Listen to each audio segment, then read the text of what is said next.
Hello, hello, welcome. We are testing, making sure that there's no echo. I'm gonna give a few more minutes, couple more minutes for more people to join, and then I'll bring our special guest on. Hello, welcome. So excited for you guys to come on.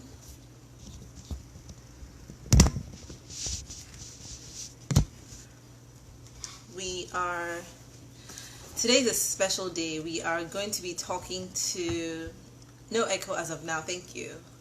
Coach Tony, who is going to be speaking to us about self-care for dads, a topic that I have personally never heard of. Self-care for dads. There's so much talk about self-care for women, for moms, and all of that, but I haven't seen self-care for dads, so this is going to be interesting. Just waiting for Coach Tony to come on so I can bring him in, and hopefully there's no echo this time. Ladies, if you're close to your husband in a nice way, please, not in an invasive way, invite him, stylishly sit beside him, and let's have this conversation. Okay, but this is gonna be wonderful. Hi, Grandma Wura. Thank you for joining. All you parents that are looking for things for your children to be involved in that are wholesome and fun and just wonderful, like good, clean fun, check out Grandma Wura. She had some amazing um, theater productions that my family has been enjoying. All right, we're just waiting for our guest to be on, and then we'll jump right in. Let's see if he's on and I can bring him on. No, not yet. Okay, so we're just gonna give couple more minutes. Hopefully he's here in just a minute and we can proceed. Hope you guys are all doing well. How's everyone doing? Gearing up for Father's Day. I know Mother's Day was interesting. I mean, Mother's Day in the pandemic, right? And so, ladies, please show your husbands and relevant dads in your children's lives much love on Father's Day. Doesn't matter if you can't get gifts or whatever it is, but definitely let them know that they're loved and they're appreciated. It is not easy being a dad in a pandemic. I live with one, I know. Because dads don't get days off. I know we were talking about mothers not getting days off, and maybe dads just do it differently. But I know that responsible dads get days off from the mental burden that they carry um, of back. All right, let's see this time if we're okay. Let's try this one more time. All right, I'm still echoing. This is not good. Did I think I need to did change the the volume. echo come on after I I'm still logged on? echoing. It came on after Okay, you let me try logged and use on. my earpiece. 1 second.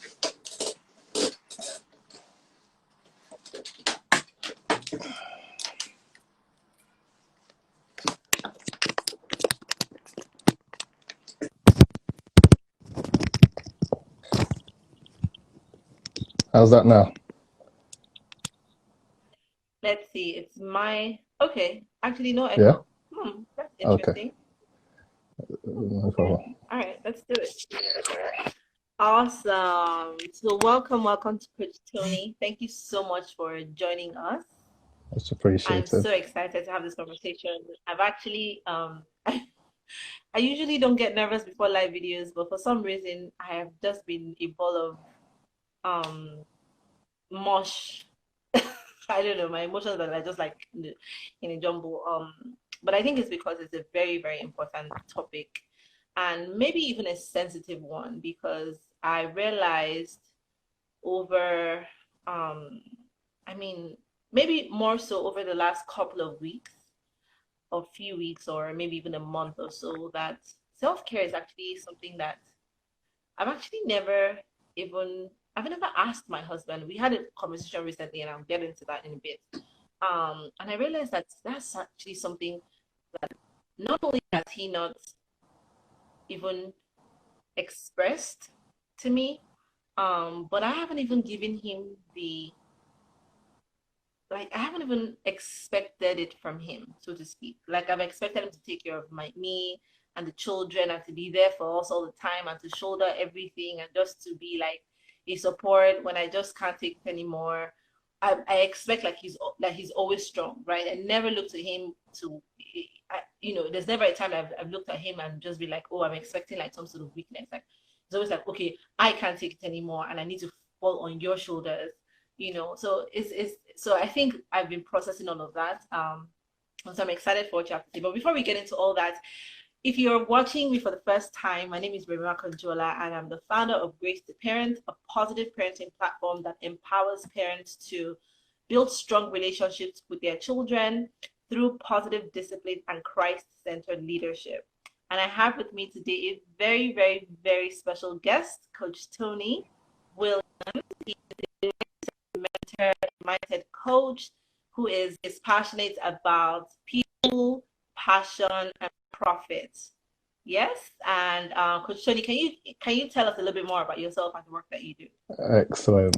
Thank you, Remy, for having me on your platform. It's an awesome privilege to share this moment with you. You're doing a fantastic job at Grace to Parents. You and your team, I must mention that. Thank you. Yeah, and appreciate the fact that you've brought me on to have this little chat with yourselves and to express some of the issues that we find ourselves dealing with as men, specifically men of color, amongst all the madness that's going on at the moment in this time. Well, a little bit about myself. I'm Tony Williams, fondly called Mindset Mentor, Coach Tony. I go with whatever name you want to call me. That's that's fine. I'm a happily married father of 3, to be 4, maybe before the end of the show. You can never tell.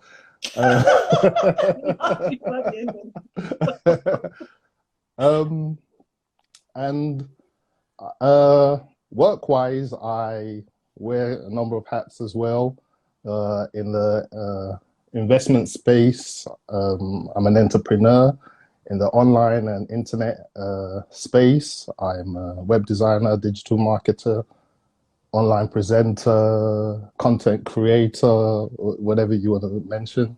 And in the personal development field, wellness, I'm a mindset coach, as you mentioned, which above all those hats is the most one I'm passionate about and the most one that I've pushed forward the most, because I feel it's very important to empower ourselves as human beings, to know the power that we have embedded in us as co-creators with God, as human beings. He's given us something that he's called a mind and a mindset that if we know how it operates and use properly, we'll be able to overcome any challenges we face in life. And equally, if we don't use it properly, we face the consequences. There's a popular quote that goes, "Man thinks in his heart, so is it, so is he."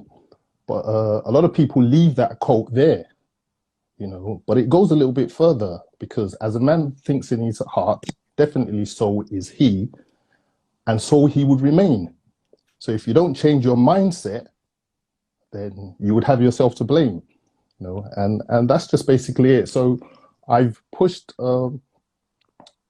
personal development through the mindset space because I personally believe, and I'm passionate about the fact that we as individuals are our own co-creators. We could shape our own life. We have the power to shape our own life. A lot of people out there thinking their success or their well-being in life is down to somebody else. Yes, there's an element of truth to it, but the majority of it, the onus is on the individual himself. So I shed light on turning your own consciousness inwards towards yourself and letting it reflect outwardly towards you. And in terms of fatherhood, as I mentioned, I have 3 lovely children, soon to be 4.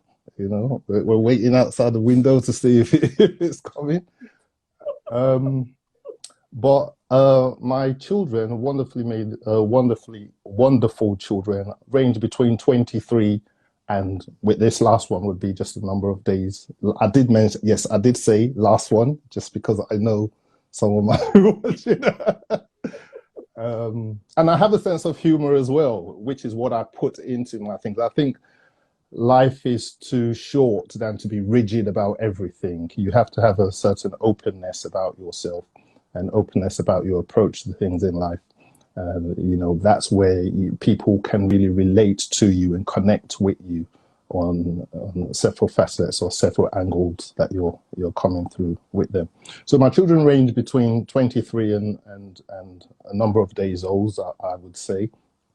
And so in terms of fatherhood, I'm an evolving father of all generations, of a number of generations, 3 generations, not all generations, but 3 generations, you know. So I have got a wealth of experience because I'm not a disconnected father at all. I'm very hands-on with my children. And I want them to go ahead through God's grace and do exceedingly and abundantly more than I could ever think or imagine.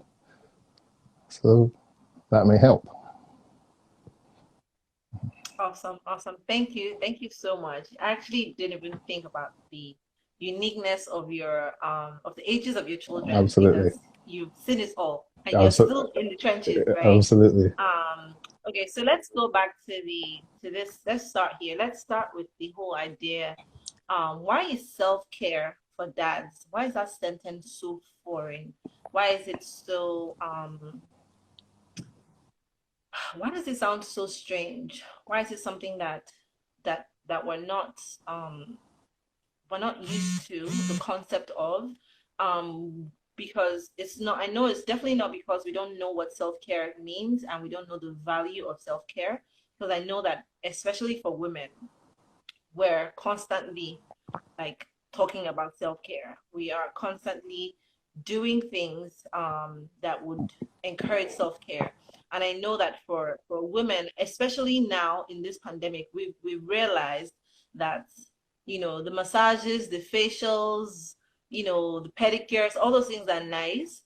But what happens when you can't even have those things, right? So we're realizing that okay, self-care is it's actually a little different, it's deeper than what we thought. And we're realizing now that self-care is actually something that we all desperately need.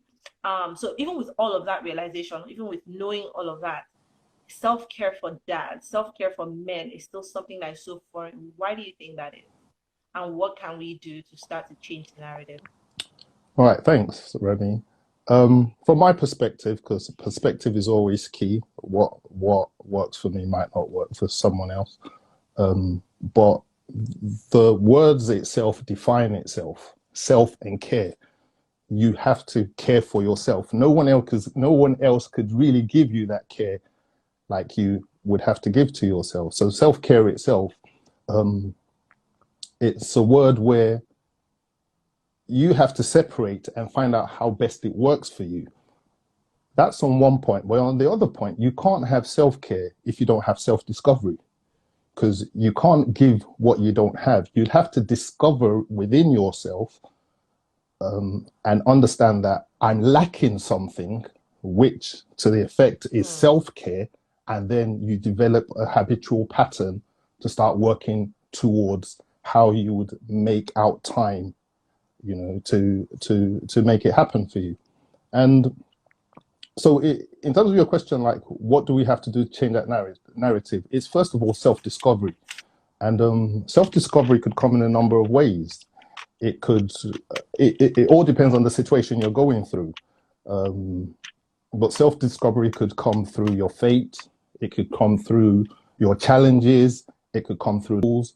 It could come through you turning, being frustrated. It could come through. I mean, the scenarios are endless to think of how we could discover ourselves. But some of the ones that I particularly like and that's particularly helped me along, and that I particularly ask people to do, are accountability, core belief process, where you ask yourself fruitful questions, not nobody else, yourself, and you ask yourself those questions over a period of time, and you answer those questions. So a core belief process isn't something that you could do just in one day. It would have to be something that you practice over a period of days, because most of the challenges and the narratives you want to change, they didn't come overnight. They came over a period of time. So what you do, or the questions you ask yourself when these scenarios show up that you're frustrated about, and the answers you get, is what you begin to break down to know how you want to assess the change that you want to make into these situations. So that's the core belief process. Accountability. You've got to be real with yourself. I mean, we're men. Yes, we're not allowed to be weak, but we've got to be real with ourselves. There gets to a stage where we just have to be real. There's no, when we're doing things wrong, we know we're doing things wrong. You might, a man, and I always like to use this, that's the line that I came from. So man might be promiscuous. You're promiscuous, but your wife is not, if I use the easiest words that I could articulate, she's not a fool. So she could catch you any day. But the fact that she doesn't catch you doesn't mean that, you're an expert at the trade. It just means your time is not up yet. But, when you get to a stage where you want to now be accountable to yourself, you have to ask yourself those truthful questions. Is what I'm doing, is it right? What's the impact on my wife? What's the impact on my family? What's the impact on my communication? How long can I go on with these? Truthful questions that would give you truthful answers, and being accountable to yourself. You don't need a coach, you don't need a mentor, you don't need a pastor. These are things that you have to do yourself. It gets to the stage because you're looking at a bigger picture than the short-lived joy that you're getting or deriving that you're getting from what you're getting at that specific moment. So it gets to a stage where, because unless you do these things like accountability, core belief process, meditation, affirmations, where you begin to align your cognitive dissonance with your reality, it's always, no matter what kind of self-love you want to give yourself, it's going to be inferior. It's not going to be true, because love is a thread that penetrates all the cells. So it has to be able to come in and through you. So self-love, it doesn't come in and stay in you. It comes in, it permeates you, and then it goes outward. So it's outwardly would be a reflection of what is actually inside of you, and that's how you need to change the narrative. You need to be true with yourself. You need to be accountable. You need to engage in certain processes. You need to meditate. You need to drink from words of wisdom or books of wisdom, and maybe find a mentor. I know men don't like mentors or someone to look at, but the truth is there are very many fatherless fathers that are all around, and a father technically is a head. So you being a man doesn't really mean your head ends at you. Spiritually, there should be someone who you're under as well, that brings, or that you drink from. The scripture that says the oil that runs from the bed of Aaron runs to his neck and the rest of his body. There has to be someone. You can't be the all and all. There has to be a source that you're gaining from. Otherwise, you'd be like a branch that's been separated from its vine. So there's a lot of understanding that needs to be put in place. It's not just the fact that we mention the word self-love and try and assign it to one particular aspect. To change that narrative, it's a process, but it's a process that begins with self-discovery. Awesome. Thank you so much. So many gems. I've been writing down. When I'm looking down, I'm taking notes because I don't want to forget. You said something that's very key, and I want us to stay there. And then there's something that you also said that I want us to get to. But you said, so one of the things that I like what you've just said about self-discovery, core beliefs, and all those things. All those things are great. Accountability, those things are good for a dad, for a man to like look inwards, right? But from a societal view, for example, even just a society within your home, right? Your wife, your the mother of your children, your sisters, your mom, all of us, all the females that you have around you, right? How do we start to?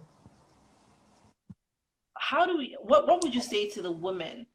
How can we support men in this type of like how can we start to almost extend the olive branch of self-care to our men as well? So you said something, you said men were not allowed to be weak, so who says, right? And who is not allowing? Is it the man now that is not allowing himself to be weak? Or it could be the woman that is not allowing the man to be weak, right? Because I said, earlier, for me, I know that for me, I don't think I allow, and I'm saying think just because I'm trying to be kind to myself, right? I'm trying to let myself down gently. But the truth is, I don't allow my husband to be weak. I don't give him the choice or the chance, because whenever I feel weak, whenever I feel like I need to have a shoulder to lean on, I'm leaning. I'm not looking back to see, oh, is he okay? I'm leaning. So how do for the woman now, how do we start to change for the society? How do we start to see things differently? That what, our men are allowed, and I think it also stems from how we raise our young boys, right? If your boy is crying, you hear things like, don't cry, little boys don't cry, and all these kind of things. Some of it could stem from just the noise of crying, like you're just trying to get them to stop crying as soon as possible. But it also, could stem from this whole notion that boys are supposed to be strong, men are supposed to be strong. So how can women support you, men, dads, in this idea of self-love and self-care? Well, every point you mentioned there is valid, extremely valid. If I was going to answer your question in a nutshell, it's pretty simple, and that's just support us in the bedroom. We'll leave away once we leave the bedroom.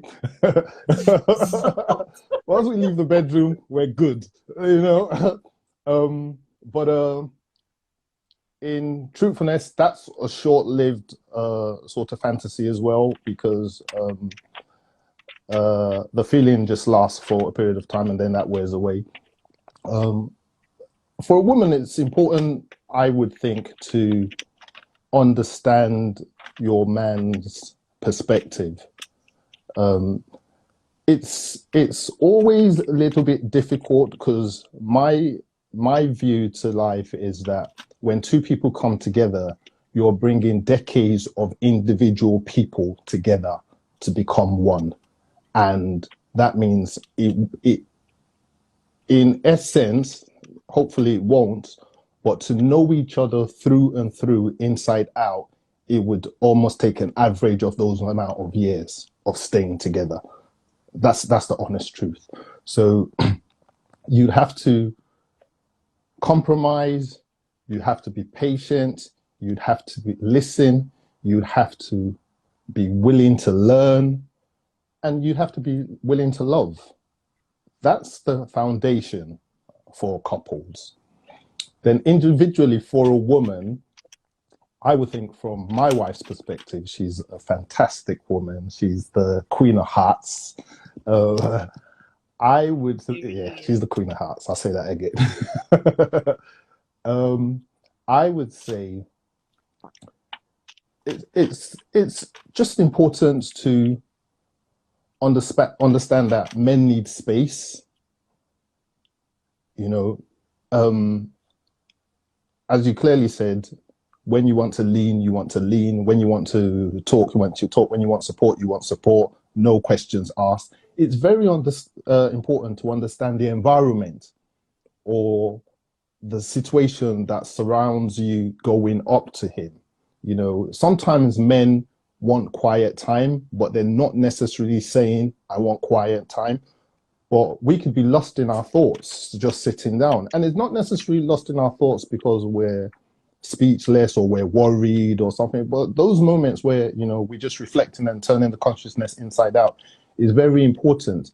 And you don't necessarily want to say, okay, I'm going to do that in the garage or I'm going to do that, you want to sit in the house and do it. But it's important to have an awareness of the now, the NOW, around your man and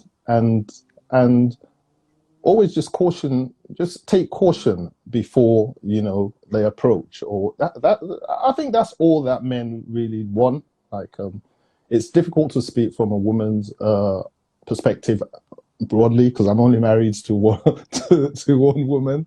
But again, for my wife, I expect her to um, and not even expect alone is what I do tell her. So it's not like when we fall short in different areas, I go berserk. But I do tell her that this is what, at my quiet, the moments that I want to reflect, I really just don't want you to come in here because I just want to spend time with myself. That's my own, um, in the midst of being in a family setting, that's my own way of getting self-love for myself, letting just my thoughts sink through me, finding solutions, finding ways, finding, not necessarily even without telling the wife, because again, uh, men, you might talk, you might say, the question, part of the question you asked is, how could you support, and what could you do to help? And sometimes men do have issues where they really want to talk to the wife, but again, you might know there's some wives that if a man shares an issue with, he realizes they become emotional, they become worried, they become afraid, or they become angry, or their countenance just change. If he says like, oh, there's a bill ahead of us that, I'm struggling to pay, he might just create an element of fear. So once he's understudied his wife, he knows what to tell her and what not to tell her, because a happy wife is a happy life. Do you understand? So this, and that's the truth. So he would rather take that thing upon himself and just sort of let it sink in him and find solutions to it himself. That's part of, you're not allowed to be weak or you're not allowed to be vulnerable. And in the truth of the matter is, the wife ought to be doing the same as well. Like when you're looking at certain situations that you have to deal with, like I said, think of when it's right to approach him. Look at the right environment. It doesn't have to be every time you think it, you say it. Catch your thoughts before they go out of you. If you go into the room and you realize, oh, maybe he's just sitting there watching a football match, that's not the best time to, to, and I'm not, so that's a broader statement, just little things that, I mean, some men don't mind, but on a larger scale, I think men really just need a woman to be much understanding, understudy them, know when to approach and when not to approach. Understand that the fact that you're a unit doesn't mean that you're separate. Doesn't mean that you're not separate individuals. You still have your own sort of ecosystem that runs through you, all your emotions that run through you, all your thoughts that run through you. And sometimes you're not able to share. The truth is, you're not able to share every single thing with your wife all at one go. So it will require your wife being patient, being listening, being empathetic, like, see things from your point of view, as the man. And ultimately, when a man knows that you uh, uh, are wired up in that way, it will be easy for him to be breaking nuggets of his dealings or the situations that he's going through down with you, because he's gained the trust in you. He knows you're not going to be judgmental. He knows you're not going to be angry. He knows you're not, your countenance is not going to change. You're still going to cook for him at night, and you're still going to support him in the bedroom with the love that he needs. So that's my take on that. And that's what I would advise anyone to do. Awesome, awesome. I'm just pinning the topic Okay. self-care for dad. Somebody is asking. Thank you for that reminder. I'm going to pin it up just a minute. Um,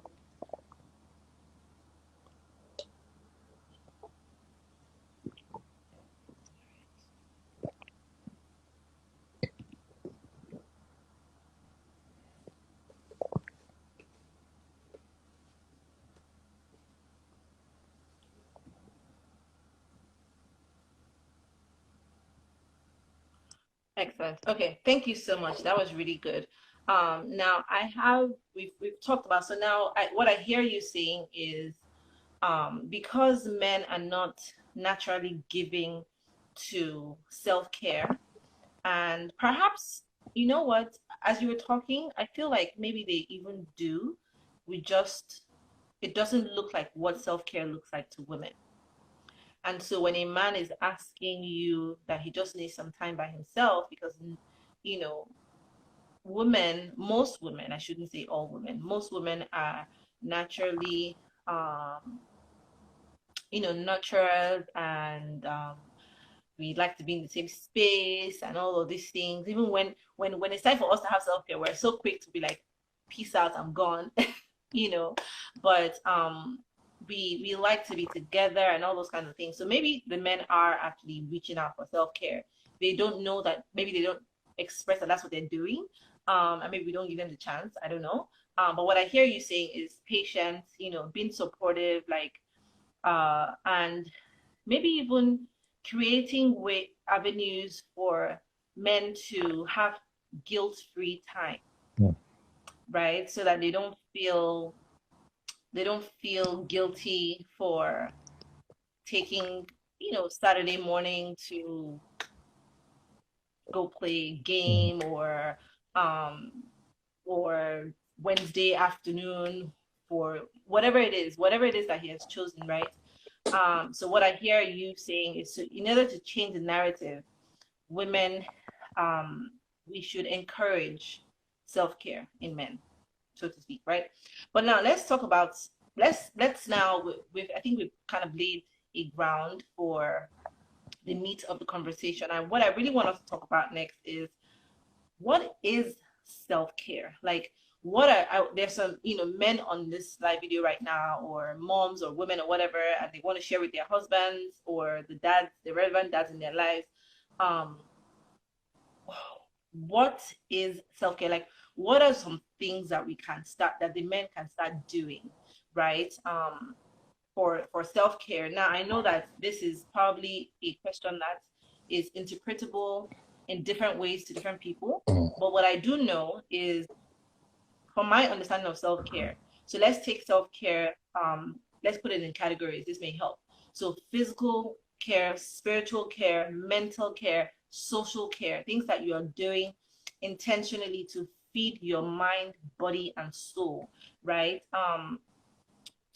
It's an investment almost, in yourself. And I had a conversation with my husband just a few days ago, and that was when I really realized, and it really stuck out to me, that, you know what, men are just wired to just be strong, even when they're falling apart, right? Even when they're falling apart, they're still wired to be strong and to just like try until they literally can't do anything anymore. So what does self-care look like? Because I, for one, I've started some putting in place some self-care practices for myself, because I realized that I was getting burnt out, and I really wasn't. I was, and women are also very unnatural. So even though we like the pedicure and all those things, sometimes we put those things on the side burner, and just because we want to take care of the people that are around us. And in this like crazy pandemic, right, there's no chance for Yeah. pedicures are like Absolutely. a thing of the past, Yeah. something in the future we're looking forward to. But we're having to find other ways for self-care. And you said something that was really, really important. You said you don't want to be like a branch that is cut away from the vine. So I think if I had to give a definition to self-care, I think that's exactly what it is. Self-care is being a branch that's connected to the vine. So how can men start? What are some practical tips? Not now, like really practical things now that men can do to fill up their social tanks, right? To fill up their physical tank, to fill up their spiritual tank, to fill up their emotional or mental tank, in self care. Excellent. So self-care, um, technically, when I roll my eyes to the top, it's just because I'm looking for answers in my brain. I always say that. Self-care is literally recharging yourself after you're running on empty. It's as simple as that.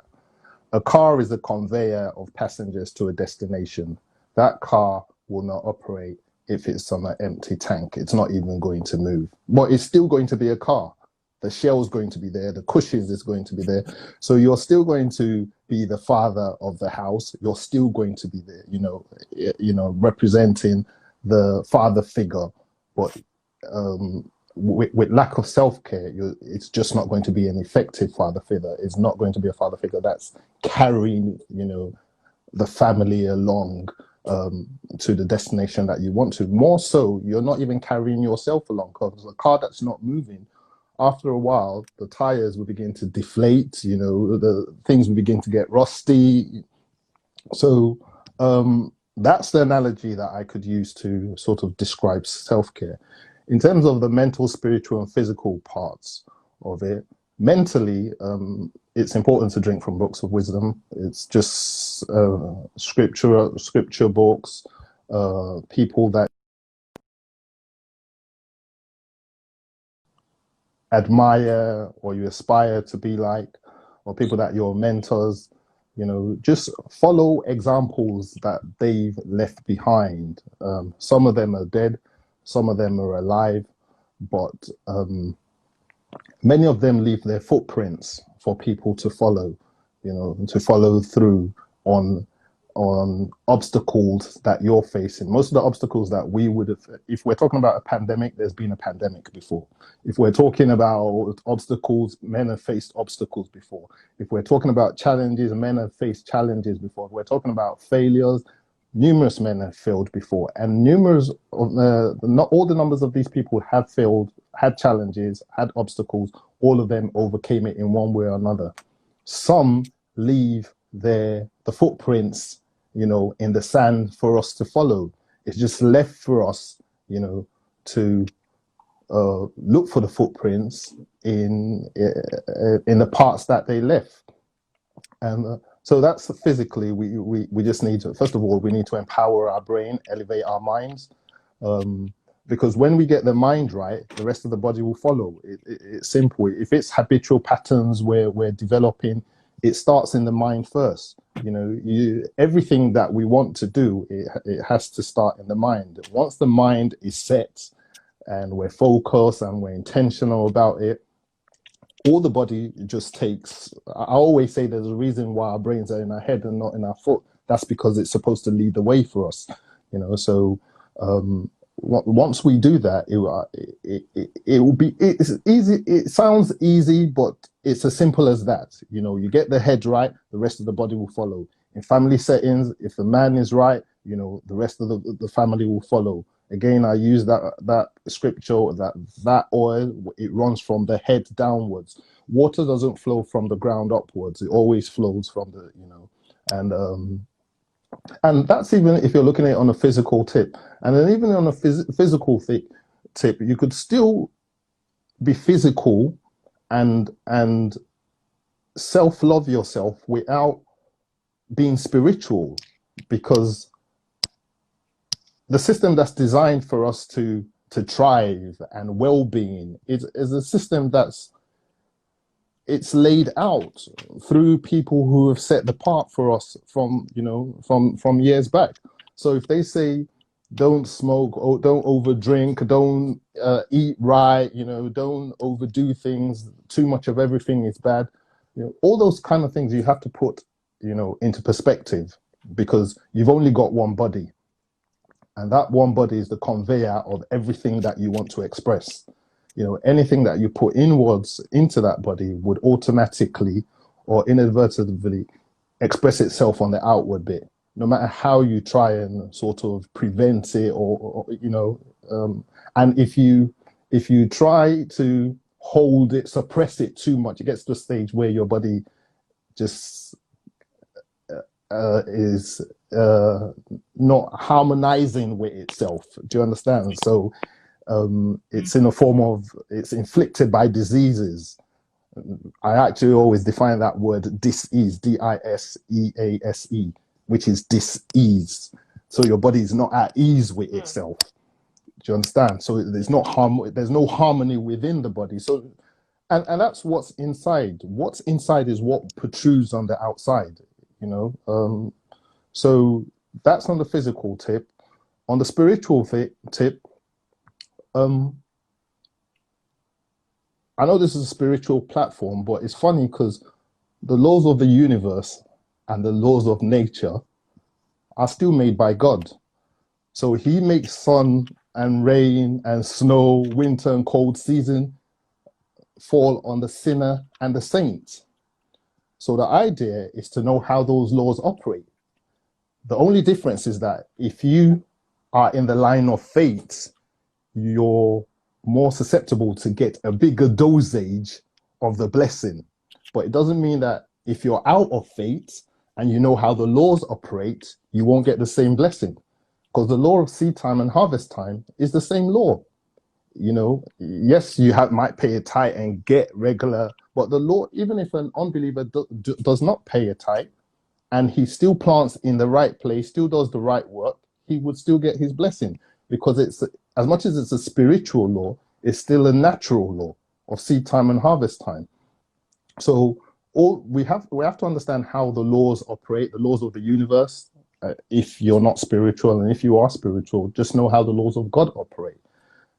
And in terms of you said physical and social for me is important, even though I had to subdue it a little bit when where after I got married. But find something to do that you're passionate about.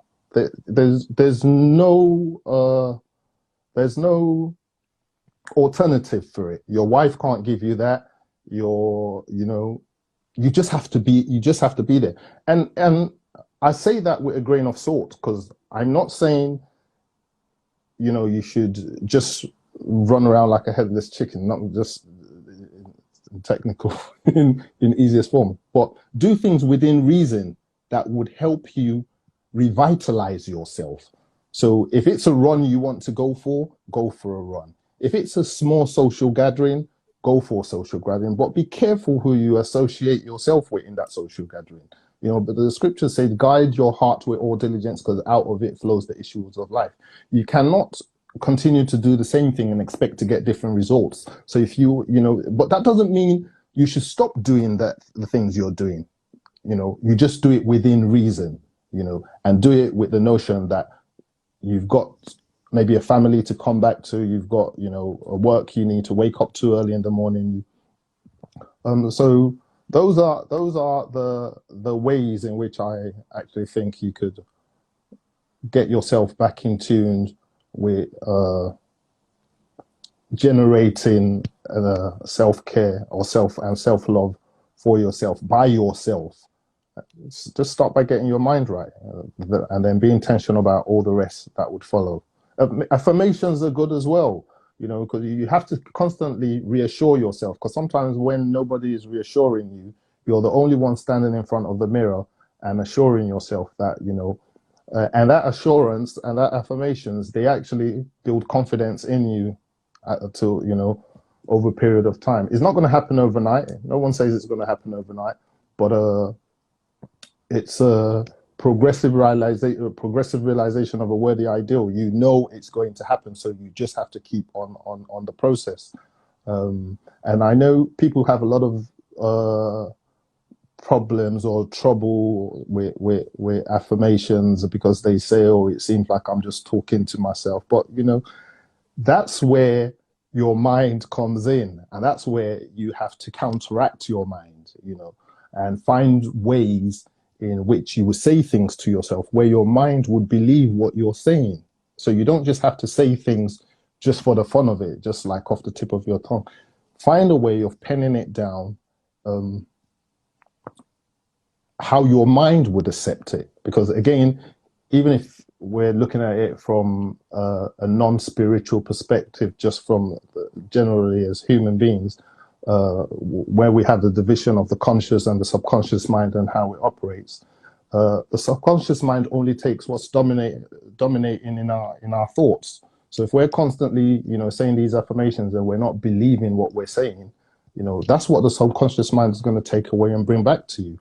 But if you, find a way of penning your affirmations down in a way where it's easy for you to believe it, and it's easy for it to sort of sink in you, and sort of God and the universe to take it, and that's fine. There's an easy way that I say it. I always say at the beginning of any affirmation, in an easy and relaxed manner, in a healthy and positive way. So whatever you want to say, say, look, I'm working towards this beautiful venture. I know I'm not there yet. I know I haven't got the resources yet, but I'm doing it in an easy and relaxed manner. And then at the end of it, I'll say it in a healthy and positive way. I will get that in a healthy and positive way. That means I won't die before, that thing that thing comes to pass. I would gain the success in the land of the living. So yeah. I love it. I love it. I love it. So let's everything you said is really wonderful. I so this concept that I've been thinking about actually, and it's the concept that when we say the man is the head of the family, the head of the family in like um just that the leader, and the one that kind of holds everyone together and all those things. And so a lot of us families look up to the men, right? We look up to the men, and the wife supports. She's an equal helpmeet, right? But the leadership of the home is really the man's place. And so a man could be like, well, I maybe have devotion with my family, weekly, daily, whatever it is that they have in place. But just in conversation with different men, I have, and of course, this is not like the majority of men or anything, but just in conversation and just in research, reading, even online and things like that, I have found that a lot of men play their roles as like that leader, the head, um, the spiritual leader of their homes, but not a lot of men are actually the spiritual leaders of themselves. I don't know if that Mm. makes sense. So, for example, you do devotions with your family, you pray with your wife, but then if I ask you, when was the last time you had like time with God, like quiet That's time, very like good. your own, like the time where you just stayed in the secret place? When was the last time you had a spiritual theme for your week?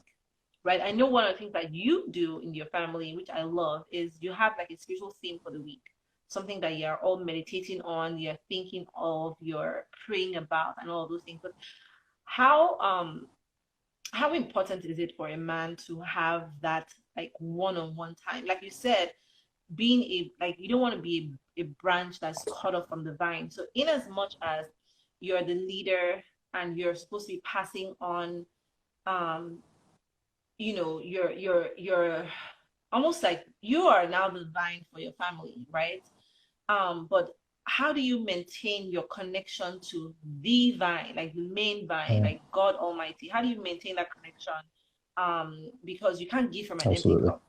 And so when men are spiritually burnt out, it's because you're giving all the everything like that's coming, like you're giving off more spirituality to your family, to your children, to your wife, covering them than is coming to you. Absolutely. Thanks again. I think let me try and address a notion there. Um, when people get married, two become one. Yes, the man is the head, but the man gets a woman as a helpmate. We don't go to a helper that is weaker than us. We go to a helper who is stronger than us. So if you want someone to help you lift something that's heavy, you probably won't go to someone who's weaker than you. You would go to someone who's stronger than you. So most of the women in our life, you guys, you're actually more stronger than us. But I'll say that. So we have to understand that, and where we could be uh, and it's an all-rounder. There are areas, in as much as I say we're not meant to be weak, there are areas that we are very weak in as men. And to that essence, the helpmate, who is the woman, we have to understand and let her take that role. Because there's a reason why every woman is a man's life. We should never undermine that fact. It's never for baby factories. There's a reason why they're there. For when God pulled, when God made Eve out of Adam, He said to Adam that after Adam had a job naming all the animals and the plants, but He said he's still out of all. That means every time he named the animal, maybe he named the tiger, he named the lion, he named everything. He considered them to be a helpmate to Adam, because he said, I of all these things that I asked you to do, I still didn't find a helpmate suitable for you amongst them. So that means he must have considered them, that, oh, okay, maybe, but then he made a woman and he brought him to man, that they would become one. So a stronger woman. And again, I'm gonna go a little bit further on that, and then I'll answer your question. Again, God made a woman out of man after putting man to sleep. So he made us helpless and brought out a strong woman. He put us in a deep sleep. You know what a deep sleep is? That's literally a coma. You're helpless. And then he formed something out of you that he called your strength. So that's what the woman is, our strength. So in terms of connecting, understanding that as the foundation, and then in terms of connecting to a source, we have to understand that if a woman is looking up to us, as I mentioned earlier in the conversation, we have to be able to look to someone else. We can't build on our own weaknesses. If we're weak, we have to look towards something else, you know, to gain strength from. Now, many people look towards their job, they look towards their finances, they look towards their bank account, but those are things that could vanish in a moment. Like the pandemic happened now, so many investments went down the drain, share prices dropped, so many things happened. But it's important to look to something outward that is higher than us, which is our creator, you know, and see, if a product is malfunctioning, the only person who could fix that product and give it like proper manufacturer's default setting is the manufacturer. Now, I want to be humorous. You could have Mr. Patel, all those people in the Indian shop who's going to try and fix your phone when it goes. But if they fix it, it would work. But if you take it back to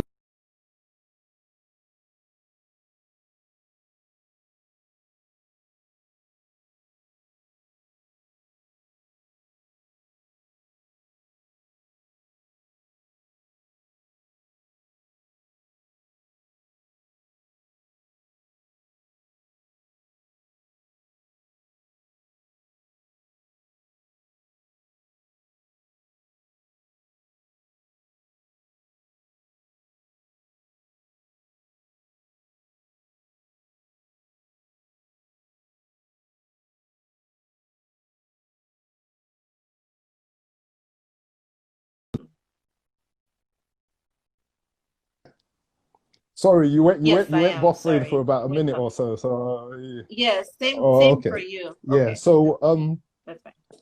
I don't know where you, yeah, You were saying that we should be looking to our yeah. So creator. we have to draw strength from something that's higher than us. As a man, it's important that, listen, a child is born. Okay, a male child is born. Um, whether the let's assume the father's present. If we assume the father's present, then the male child looks up to the father, you know, or and he draws strength from the father. A male child becomes a man. The father is now gone. So if the male child becomes a man and the father is gone, that man, who does that man look up to draw strength from? You know, so it's quite important that we learn that we're not capable of our own. We're not we're not actually designed off our own to sustain ourselves. We're designed as Christians or as spiritual beings to sustain off our source. And that's why I said earlier on as well that it works for the sinner and the saint. It's just that the saint gets a better dosage, a better connection, and draws better strength and inspiration from his source than someone who doesn't. Because someone who doesn't is relying on the social economic system that, or the system that brought him up.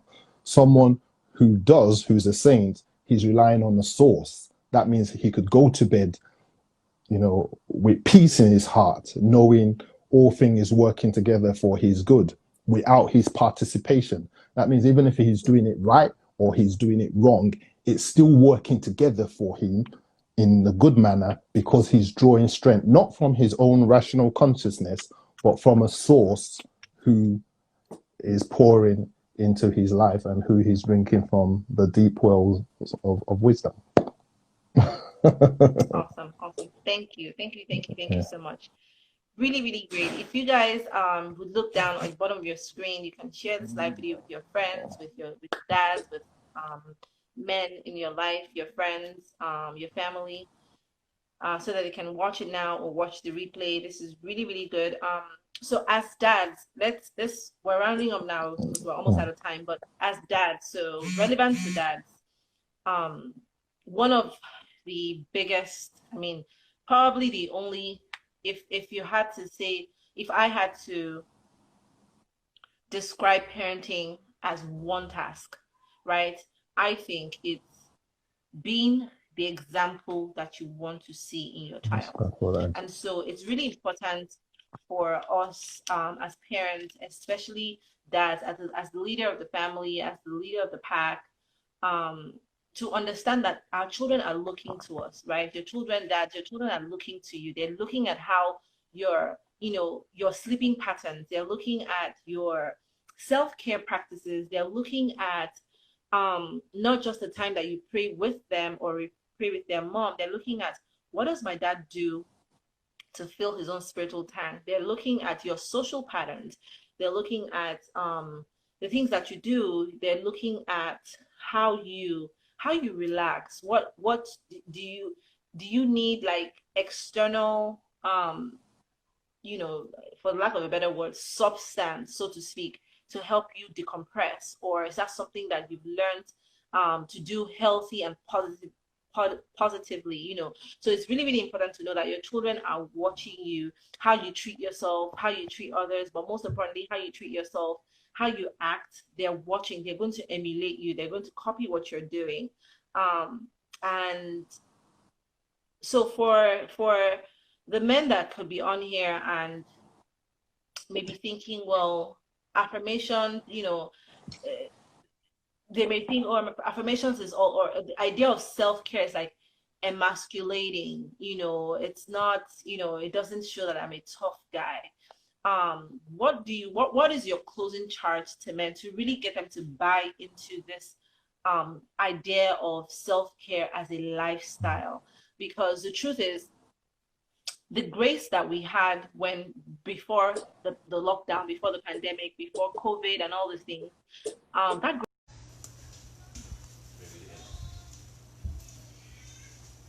Hello, Hello, hello, hello.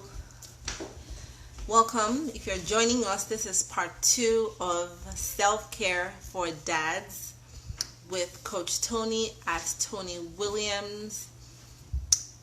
Please give us just a few couple minutes for him to join back and we can go continue our conversation. Thank you so much for joining. There he is.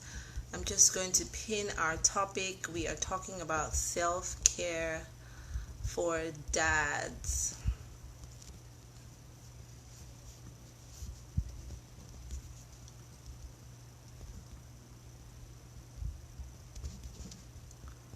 All right, just a minute. I'm just pinning our topic.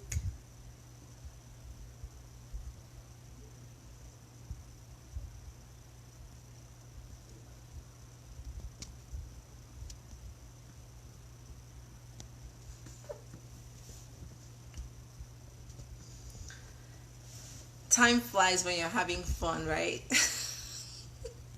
So if you're just joining us, welcome. Thank you so much for joining. We are talking about self-care for dads. Absolutely. Yes, time flies when you're having fun. Absolutely. Basically, I was asking, so just in case you're joining, we had one video, you should watch the replay, talking about self-care for dads. So we are kind of rounding up. If you guys have any questions about self-care for dad, how you can support your husband or the relevant dads in your life, or if there are any dads on here that have any questions on self-care and all of that, if you just comment, that's fine.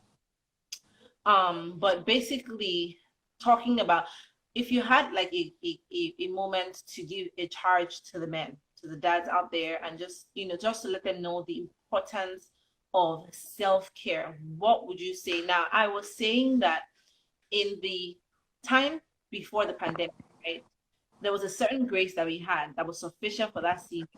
Now, in this season, that grace is just not sufficient in this season, right? We need to renew that grace and get the grace that is sufficient for this season.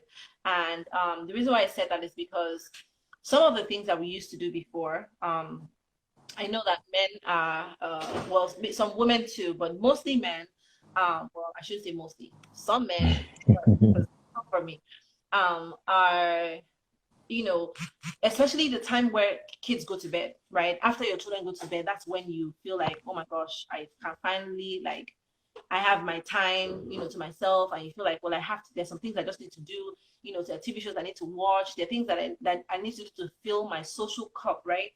And then it takes you like into wee hours of the night, and then you have to wake up the next morning and go to work and do it all over again and not have a break until, so you're running on like 4 5 3 4 hours of sleep, right? And in the pandemic right now, it's just not sustainable because now we're all at home, save for the people that are actually essential workers that are going out of their homes to work, but most people are at home. And what we're finding is people that didn't know they were burnt out before, they still don't know they're burnt out, but we can see them burning out, right? So I guess I have two questions. What would be your charge be to men to just let them know that, look, this is the time you really need to take care of yourself because your children are watching, because you can't keep running.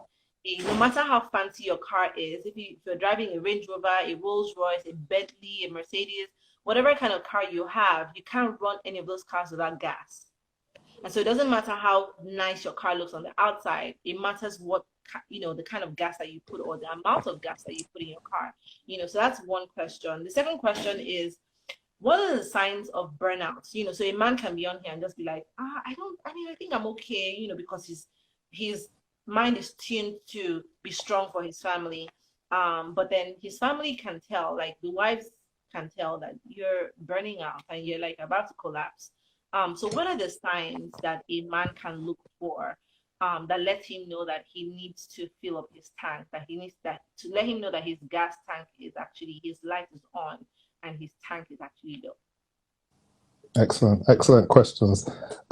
First of all, the you need to, in order to know that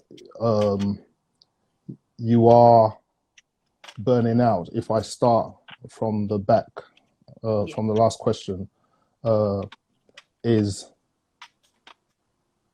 once you start having emotional and behavioral changes, Mm. and that's where you have to always self assess yourself, like turn your mind inwards towards yourself.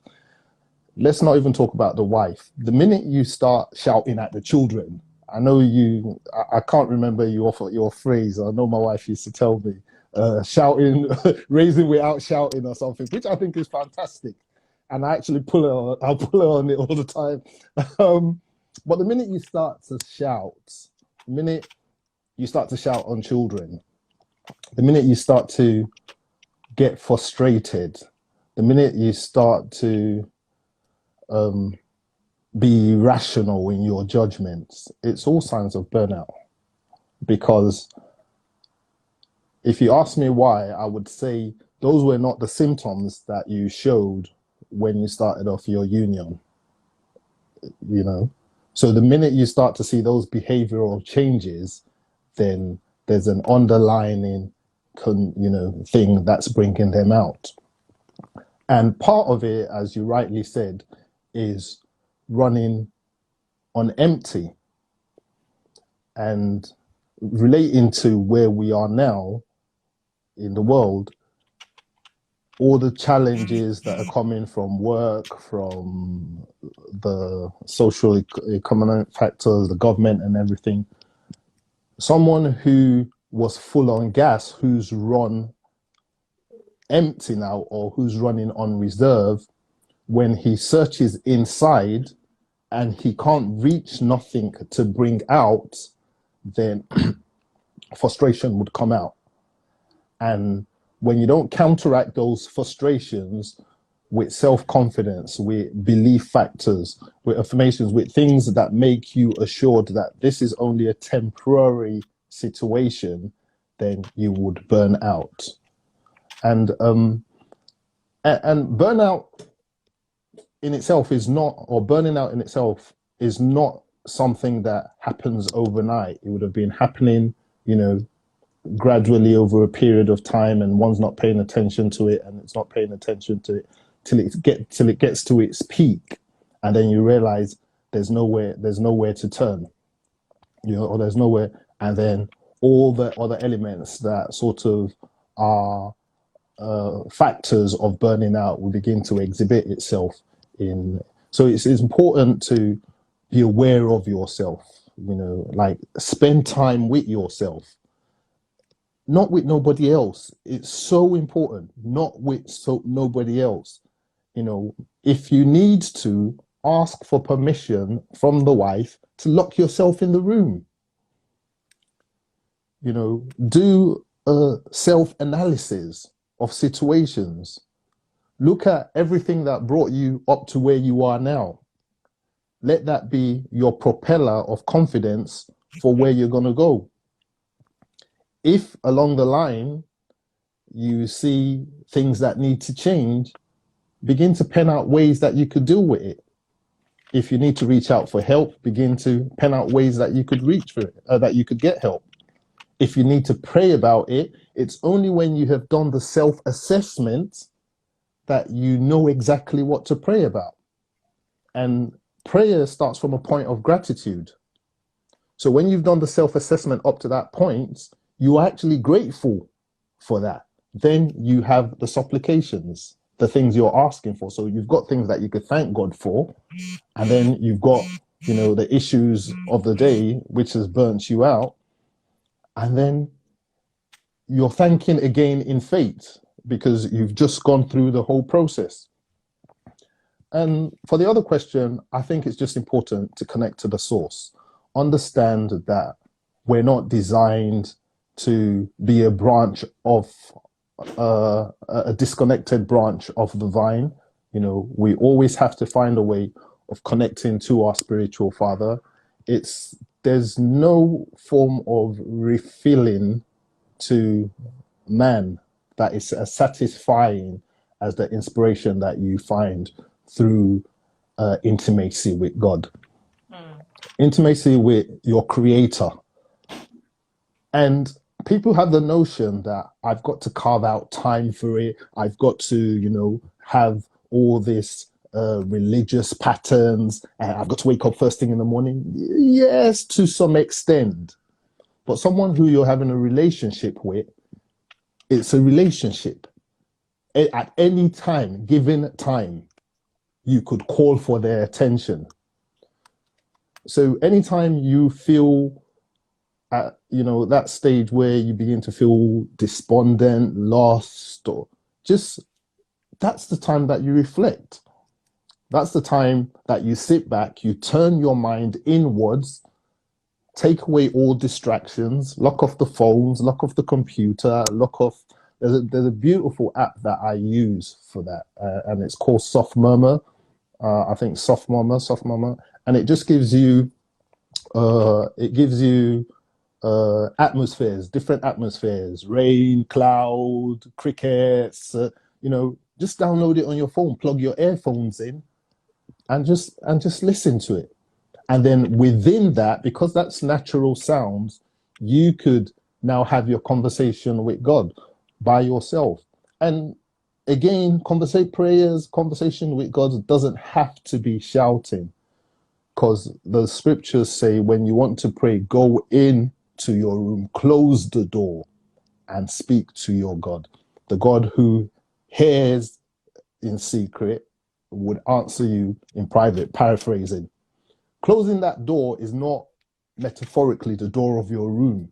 It's the door of all the noise that your five senses take. Mm-hmm. So I could sit back and be looking at you and be having a conversation with my God, because technically I've locked all my five senses. I've turned my sense in to my spiritual part, and I've began to have a conversation with God in there. And I will sit till I begin to get answers. And those answers might not necessarily come in form of, it could just be an idea, a short idea. It might not be the whole picture, but just one idea, because it's a progressive realization. And that's all it is. So there's a level of understanding that it's our responsibility as men to understand as well, to develop our mental space. That's why I was saying initially that whether it's the universe or spiritual, they're laws, and we have to know how the laws operate. A lawyer goes into court knowing how the law operates. That's why he's capable of getting a guilty criminal off charge, because he knows how the laws operate. The law wasn't designed to get the guilty criminal off the charge, but because the lawyer knows, and it's not manipulation, it's just knowing how the laws operate. And if we could put those things together and practice them, they don't happen overnight. It's a process, but again, nothing that we know happened overnight. They say that it takes 20 years to be an overnight success. It speaks for itself. It's a progress. So even when the results are not coming, we still have to keep on persevering. Even when you're meditating, when you're having that quiet time with God and there's no answers, that doesn't mean you shouldn't give up. Because my daughter could call me 10 times and I won't pick up. But it doesn't mean I'm not seeing her. It might be the 11th time that I will say, oh, what does this girl want? And then I'll pick up her phone. And then I'll answer her call and give her answers to the questions she wants. And that's the same as God. Because if we think about it, there's 7 million people on earth. If statistically 3.5 billion of those are Christians, if statistically 1 million of them, or 1 billion of them, let's even say 1 million of them, are very religious people. And religion is a separate thing all on its own. I deal with relationships more than religion, because religion is a major cause of so much disruption. It's still a lot of people for God to deal with. Why should he take you first? So it's patience, it's understanding, it's knowing that the word of God stands, and he will, he says there's no prayers that would go unanswered. It just didn't say when he would answer it, but he assure you he would answer it. All he's saying to you is keep the faith, keep the faith. Don't give up on faith, and connect to the source. Trust, yeah. And it would work. Awesome. This has been really, really, really amazing. Before you go, I want Yeah. you to tell us more. First of all, tell us where to find you. Yeah. I pinned your handle on the screen. Yeah. Tell us where to find you, and tell us about, you have a program called the Mindset Mentor Yeah. program. Tell us more about that program, because I honestly believe that you've literally just given us like an insight into your program, Yeah. Absolutely. and I think a lot of men would benefit greatly from this, because self-care, for me, even personally, is something that I've always heard about. I've kind of know, I have an idea of what it meant, but I didn't really know. I actually had to work with a coach, that helped me with that, and so I think men, they need you. They're waiting for you. They're we need God. like, where do we find you? So tell us more about your program. Tell us, when where to find you, and how we can connect with you, how we can plug in, Yeah. how men can start really living to their greatest potential. Because honestly, all of this talk about self-care, self-love is so that we can be the Guided. best version of ourselves, not even just for anyone, first of all for ourselves, and then from that springs up the flows, right, to other people that are connected to us. Absolutely. So Absolutely. please tell us more about Yeah. the Mindset Mentor Thanks. program. So, the easiest way to find me, social media. I'm very sort of active on social media. So, Instagram, Tony Williams, 2 M's, 1 S. That's the Instagram handle. Website, Tony Williams, 1 M, 2 S's. So Instagram, 2 M's, 1 S. Website, tonywilliams.com, 1 M, 2 S's. So just interchange that. I have a website for Mindset Mentor, which is mindsetmentor.com, but that's a membership site. So it's strictly for clients. Facebook page, it's free and that's open, so you can join in on the Facebook page. And then I'll have the YouTube, which is the same handles. Once you go on any of the platforms, you'll be able to sort of link over to the others, apart from the Mindset Mentor site, because that's strictly for paid clients. The whole program from Mindset Mentor program, if I sort of dive a little bit deep into it, about 2 decades and a half ago, it makes me sound a little bit old, I had the privilege of opening my first business in the music space, music and entertainment space, music retail space, not actually producing music, but music retail space. And it was in south of London, and I had a number of young men at that time who, because of the space that I was in, decided to work in hand with me or work for me. And some of them that's gone on to be household names today. And some, unfortunately, are still struggling to find their parts.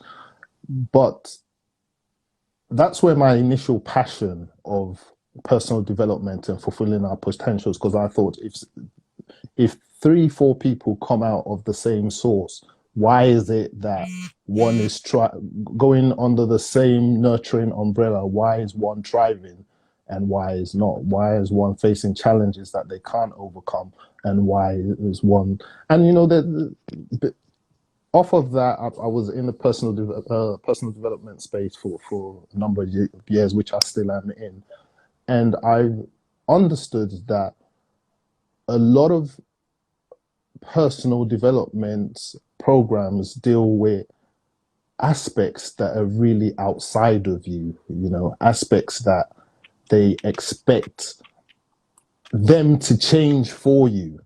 So, as you said, you worked with a coach. Um, Most coaches, the best practices of coaches is to get you to change yourself, not to get them.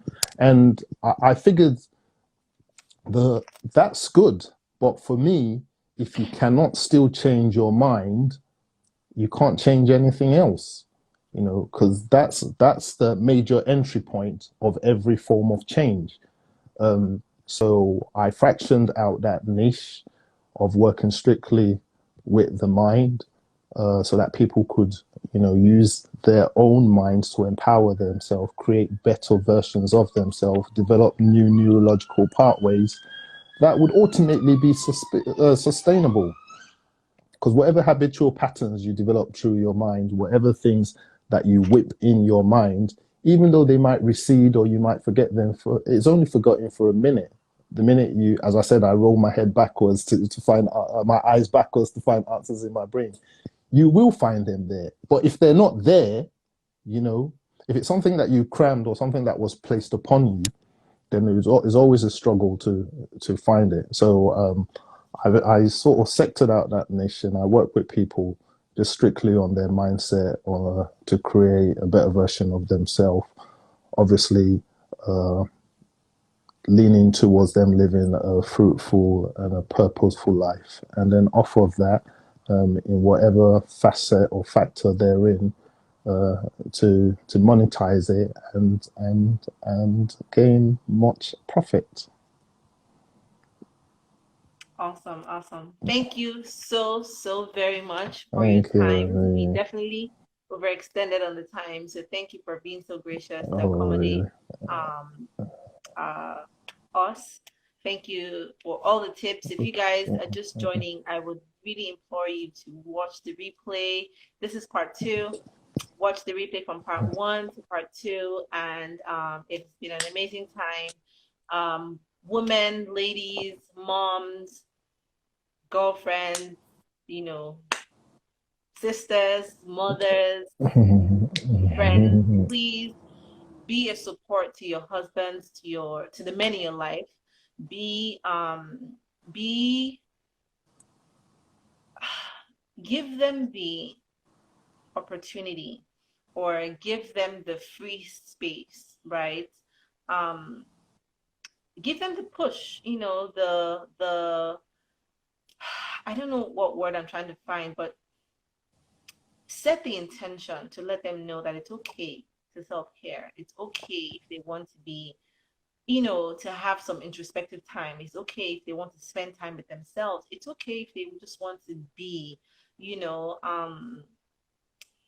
give them that time, give them that space, because it's not fair that we get to have that time, get to have that space, and we, sometimes we'll complain, sometimes we'll nag, sometimes it becomes a problem when it's the guy that needs to have time to himself. So it's really, really important for them to be good for us. They have to be good for themselves first of Absolutely. all. So thank you so much again, Coach Tony, for being here, for Thank your words of you. wisdom, and just It's a for great pleasure. breaking down what self-care is for that. So happy Father's Day in advance to you and to Thank all you. the dads out there. I hope that this Father's Day would mark the start of the self-care lifestyle for dads all over the world.